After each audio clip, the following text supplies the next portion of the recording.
for coming. My name is Margarita Shalina, and I'm a small press buyer here at St. Mark's Bookshop. And tonight we have Lonely Christopher reading with Genesis Friar Fjord. It's a very exciting evening for us. Up first will be Lonely Christopher, and I shamelessly pilfer copy to introduce people from websites, so just if you've heard this before. Lonely Christopher is the author of The Mechanics of Homosexual Intercourse, Akashic 2010, a radical map of shortcomings in our daily experiences in the form of a debut story collection, which presents thematically related windows into serious emotional trouble and monstrous love. Lonely Christopher combines a striking emotional grammar with an unyielding imagination in the lovely, ugly architecture of his stories. He is the author of several poetry chapbooks and the volume Into with Christopher Sweeney and Robin Snyderman. As a librettist and playwright, his dramatic works have been published, staged in New York City and internationally, and released in Mandarin translation. I'm going to ask why later. That's interesting. He is a founding member of the Small Press, the Corresponding Society, and an editor of its biannual journal, Correspondence. He lives in Bed-Stuy, Brooklyn. Thank you.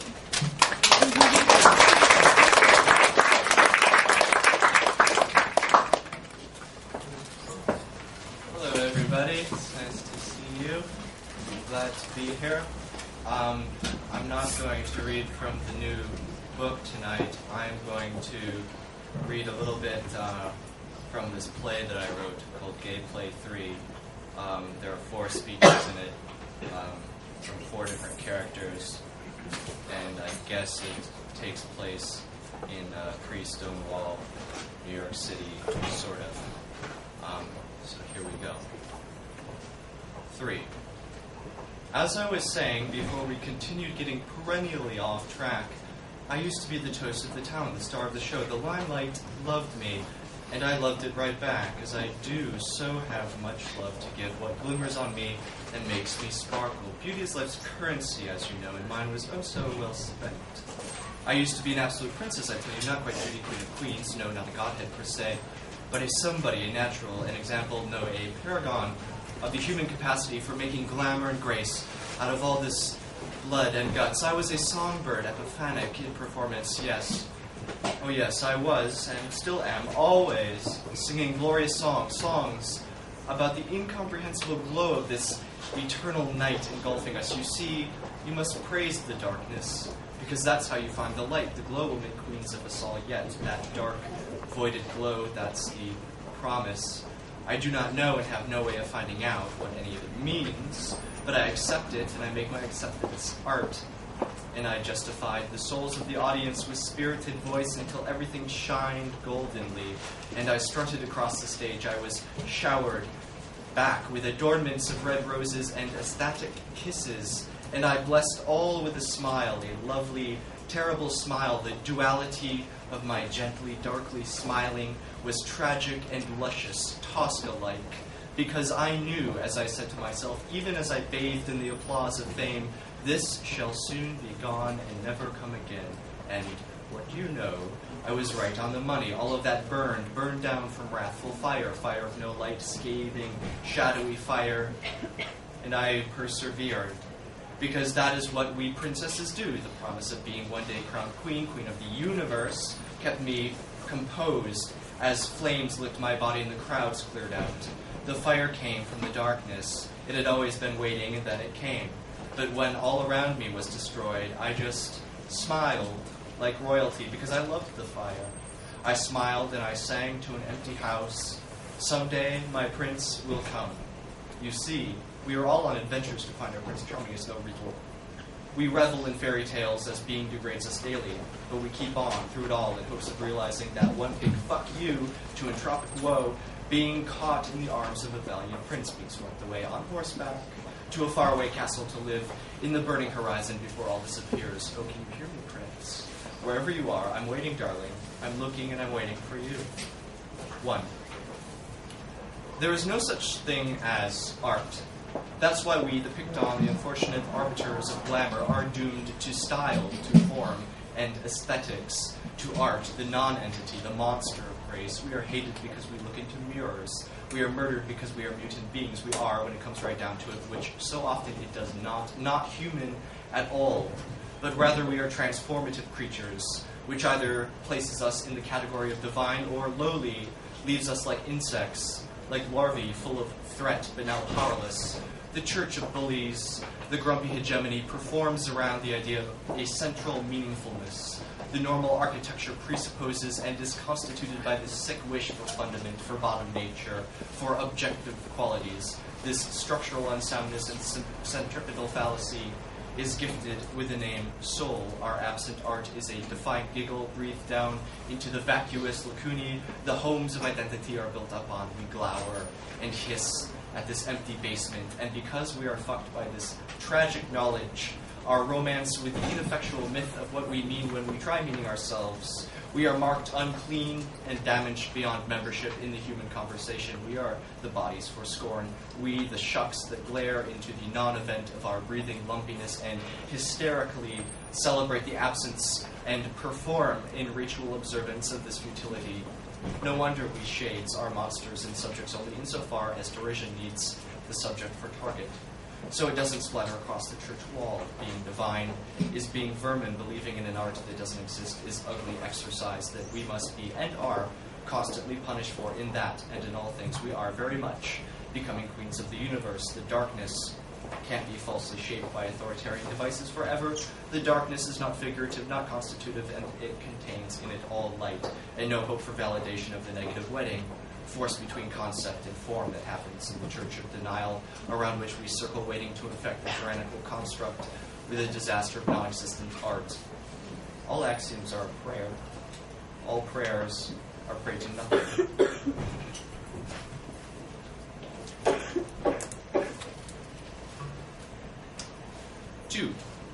Okay, that's a nice story indeed. Let's see.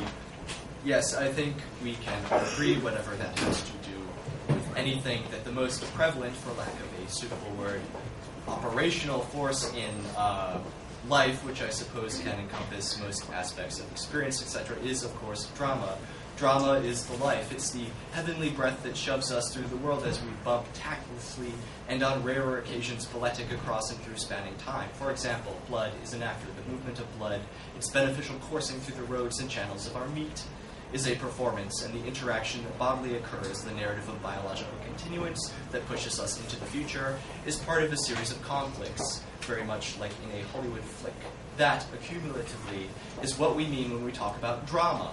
All that contributes to the unfolding of universal drama in perpetuity is the fabric of dramatic information. What, from a measly human perspective, looks big picture-wise like treacherous and incomprehensible chaos is, properly digested, actually a giant formalism that is the conduit for the enactment of all echelons of drama. Everything has a perfect part in the big pageant, you see.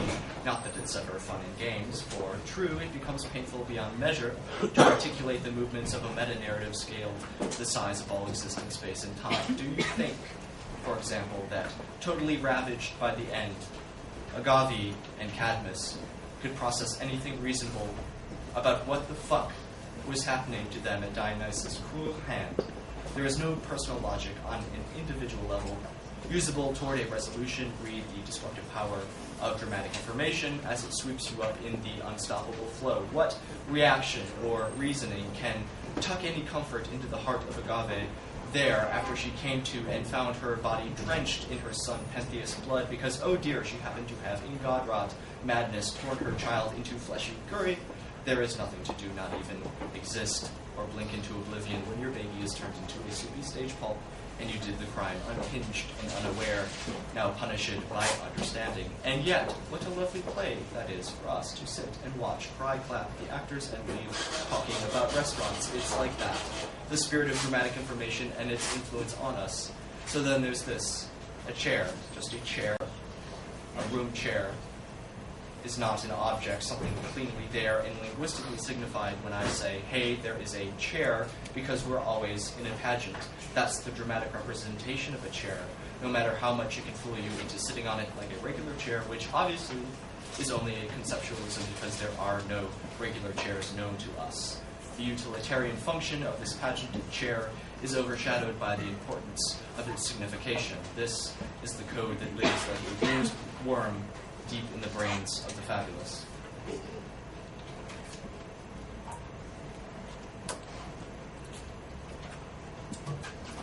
Four. When the horizon disappears, what then appears is the horizon of disappearance. Here we are, unfortunately, or maybe not here at all, hard to judge in this dim light under this malaise. I can say here I am, but I don't know what I'm talking about, and I can tell it comes out like a joke. What can be done? I suppose the matter must be parsed, though parsing always struck me as a nominal, not to mention ineffectual use of my precious time. Now, concerning what it means to declare myself, I is a reduction, or a redaction perhaps, because I am not just myself here, me. I am nothing less than everything there is, something that too many do, but mostly it's no consolation. In fact, to use fact as an assumed locum tenens for, well, whatever you want to put there that sounds better. In fact, since it so pleases me to playfully put it that way as many do too, in fact, there is nothing to possibly console us about anything, not ever, not even if we squint. We can very well make a pathetic celebration of our tragedy, but in the end, if we reach that far, it is no matter. I don't know if I care to believe this in the final analysis, I say, feeling particularly terminal, but I am told that there are those who, at least in part, believe that in the end we're all queens of the universe. Now, I say, what does it mean to be a queen of the universe, and what am I, being everything I mean when I say me, as well as everything outside that meaning? What am I then, if not a queen? What is this being to be called, if not to be called a queen, is the question, if I may be so forward in saying that which I know to be false technically, but not at the heart of the matter. What can I do but ask questions despite asking questions? I doubt it could be any other way, because it is comprehensive entirely, meaning it has no meaning at all and is old. When the question disappears, what then appears is the question of disappearance. What am I if I am not a queen, or as some say, and maybe in part believe, not yet a queen anyway, but living with the promise of the future majesty of being a queen. The sting of likely disappointed promises. In addition, what is there to be if not a queen? What is it that we are dealing with when I say what not being a queen is, and moreover, is a queen a victim or not? And if not, is a victim what a queen is not, if I may phrase such an awful question like thus and get away with it, despite how prevailing social mores frown on such arrogance and other less dubious activities I dabble in, if I dabble, and I admit to as much. And if that's what mores do, frown. Now, I have heard and agree, because of certain experiences of my own, that the prevailing social mores do frown on such aforesaid or suggested activities, but I may say, as I am feeling emboldened by the very inertia of this train of thought, I may do hereby say that it is no matter.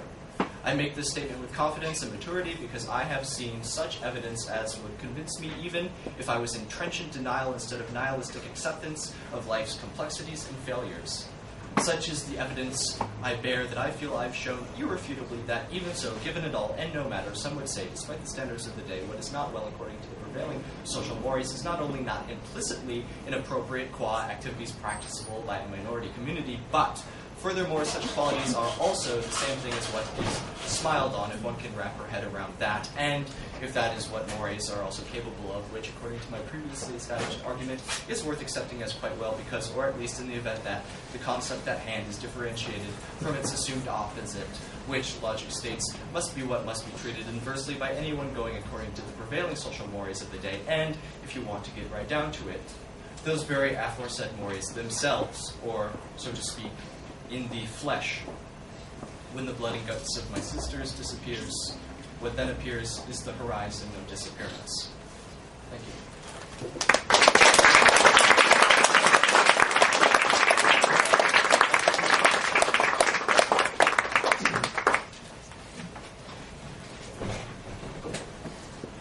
That was lovely, thank you.